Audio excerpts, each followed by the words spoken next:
on a train right now, going to China.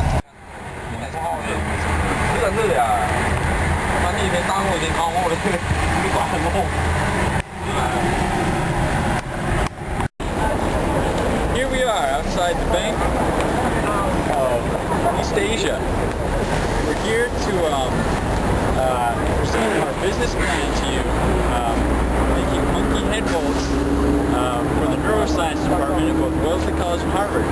We recently found out that by the time this trip is over that we're on, which is a week long in China, that we need to present our business plan to you. So we're going to be doing it as we go. We'll be visiting numerous locations, and we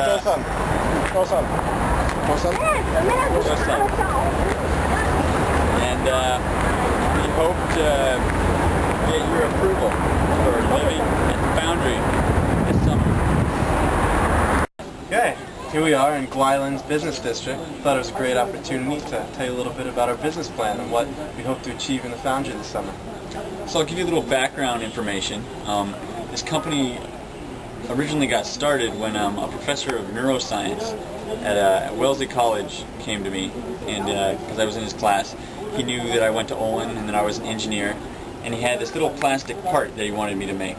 And the reason he couldn't have it made out of metal is because eventually, when it got surgically implanted into the head of a monkey that he was doing experiments on, he needed to be getting like MRI scannings of the monkey's brain while he's doing these experiments, where he's taking recordings from individual neurons. So he needed to have it made out of plastic so that it wouldn't react with MRI, and that it would be safe for the monkey. And so I agreed. I got the help of a friend of mine, Eric Erzinger, and we got started.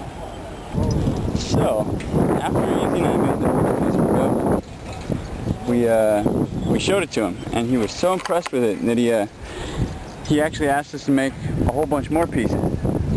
And I don't know, he also showed it to a friend of his at Harvard, and she wanted a bunch of pieces made too. So I don't know, we got really busy making all these parts, just trying to squeeze the time in between classes to make all these things for this apparatus at Bevel. And this Harvard professor, also a neuroscience professor, wanted us to make that. I don't know, we just didn't really have time, like, to get everything done.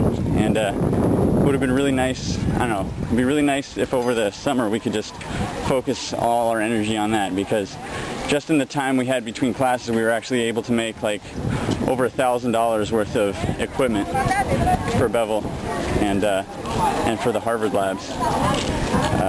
So it'd be a great opportunity if we worked at the foundry to continue that work, which we know has a demand.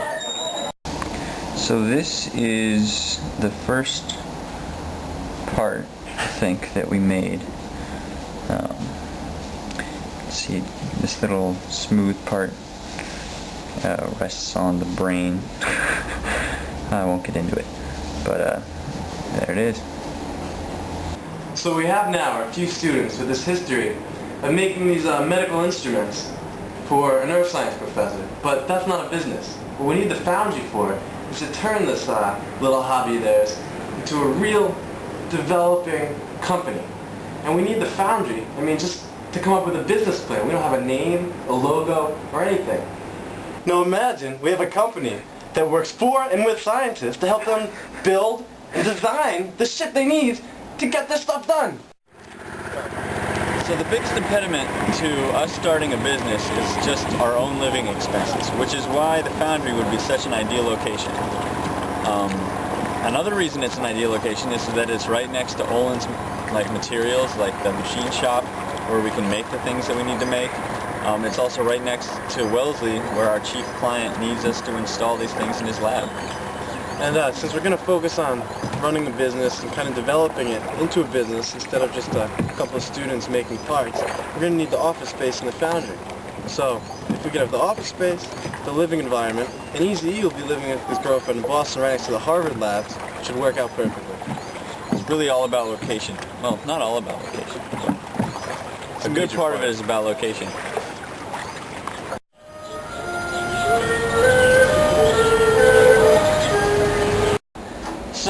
it back safe and sound. We had a good trip.